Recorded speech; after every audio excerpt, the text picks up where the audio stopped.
Ever since 2020, it seems like everyone is fleeing New York City, doesn't it? But is this the actual truth? So Yahoo Finance actually created an article going over this exact issue because I don't know about you, it seems like this has been all the craze in the headlines literally since the beginning of the pandemic. So since the beginning of the pandemic, New York City has lost 5.3% of its overall population.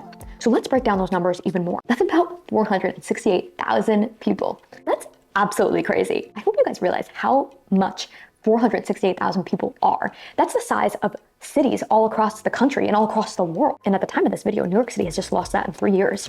So Yahoo Finance broke down some of the census data from April 2020 to July of 2022. The population dropped from 8.8 to 8.34 million in New York City overall. There's two main problems with census data. One is census data is not outdated, but it's always a year behind. So we don't have the census data for 2023 yet because the year is not complete. Right now, because I'm filming this in 2023, we're going off of the numbers of 2022. So we don't really know what is reflected in today's population. That's the first problem with census data. So it's a little bit hard for the Census Bureau to collect complete, accurate data of where exactly people live. So they do this by people literally filling out the information to the best of their ability.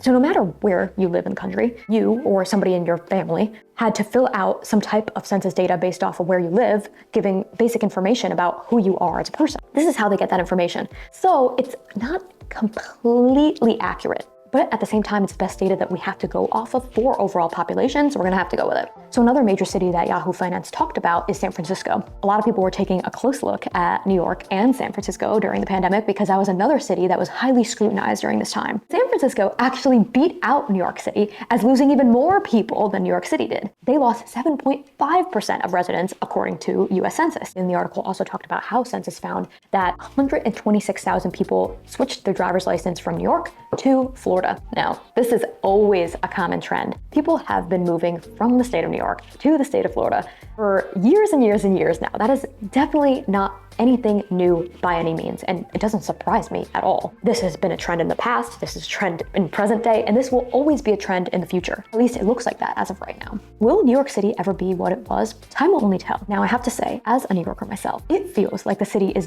back to normal for sure. There was a time during 2020, 2021, even sometimes a little bit of 2022 where the city just did not feel the same. But I have to say now, as of 2023, it is definitely back to normal. At least it feels like that to me. I do have to say that commercial real estate in New York City may never be the same, or it may take a really long time for it to get to the levels that it was pre-pandemic. But at the same time, I think that the workplace did need a change, and this remote or hybrid working situation is honestly very, very good for a lot of people. The market will continue to prove, and I definitely don't think New York City is doomed, but it's really interesting to see this kind of data because when you look at 468,000 people leaving New York City, it's kind of a scary, scary number. And it makes you realize two things. New York City really has changed a lot, and New York City is so gigantic. Absolutely unbelievable. So I would love to know, what do you think? Do you think New York City is doomed? Have you noticed a huge change in New York City pre-pandemic and post-pandemic? As always, I just love hearing from you guys.